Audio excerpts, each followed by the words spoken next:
మేఘాలు ముద్దాడే కొండల్లో వానలు పాడే పాటల్లో జీవించెను ఓ మహావానర రాజు. అతని పేరు కింగ్ కాంగ్. బలం అతని ఆయుధం, కరుణ అతని కిరీటం. అరణ్యాల రాజ్యంలో ఓ అద్భుత గాథ.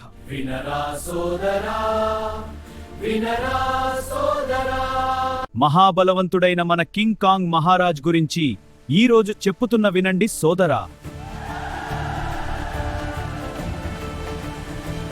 తూర్పు దిక్కు అడవుల్లో మహాబలవంతుడైన కింగ్ తన సైన్యాన్ని కాపాడుకోవడం. ఒక అడుగు వేస్తే భూమి కంపించేది, ఒక గర్జన చేస్తే ఆకాశం దద్దరిల్లేది.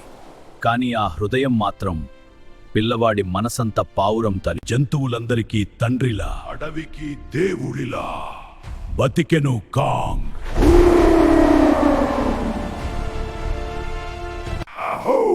కాంగ్ మహాదారిలో నడుచుకుంటూ వస్తుంటే చుట్టూ ఉన్న ఓనర సైన్యం మరియు జంతువులు, సింహం, పులి, చిరుత, పులి, నక్కలు ఎన్ని సలాం కొడతా ఉంటాయి. కాంగ్ మహారాజా, నేను పడమర దిక్కు మహారాజు సింహంని. నన్ను ఈ తూర్పు దిక్కు రాకుండా మీరే పాలించుచున్నారు. ఇది నా హక్కు.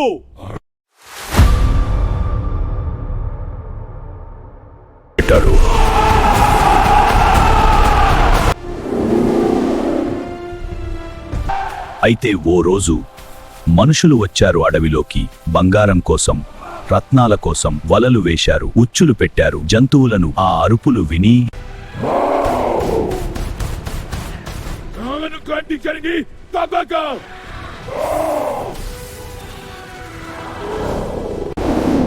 ఇక్కడ నుండి అందరూ పారిపోండి, సురక్షితమైన చోటికి వెళ్ళిపోండి, వీళ్ళు సంగతి నేను చూసుకుంటాను.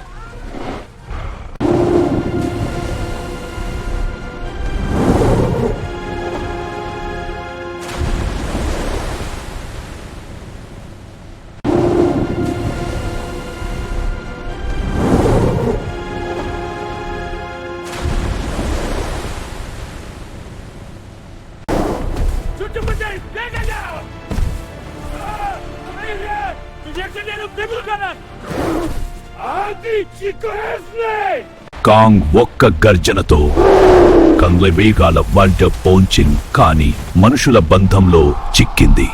ఆ పాప కళ్ళలో భయం చూసి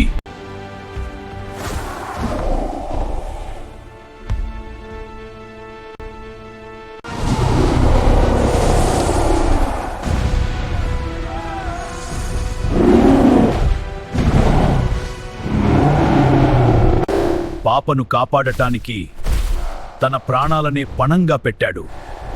గాయాలపై గాయాలు, రక్తంతో తడిసిన శరీరం.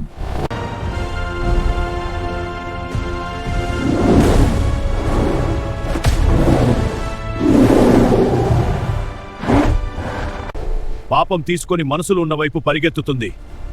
అక్కడికి వెళ్లి ఒక సోల్జర్కి పాపను అప్పగించి, నేను చూసుకుంటాను, వెళ్ళు. సింహాలపై తిరుగుబాటు మొదలు కొని నీటి ప్రవాహం గురించి అవతల సైడ్కి వెళ్ళిపోతాడు. నేను త్వరలో తిరిగి వస్తాను, ధైర్యంగా ఉండు. నిన్ను కాపాడుతాను, మనం కలిసి ఉంటాం.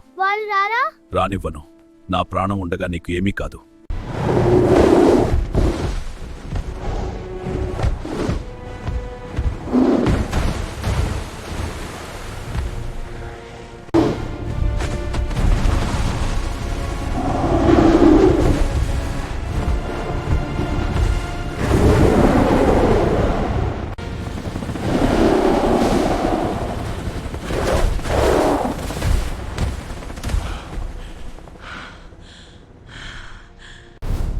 ఈ కథ చెబుతోంది సోదరా, బలం గొప్పది కాదు, జాలి గొప్పది. త్యాగమే నిజమైన కిరీటం.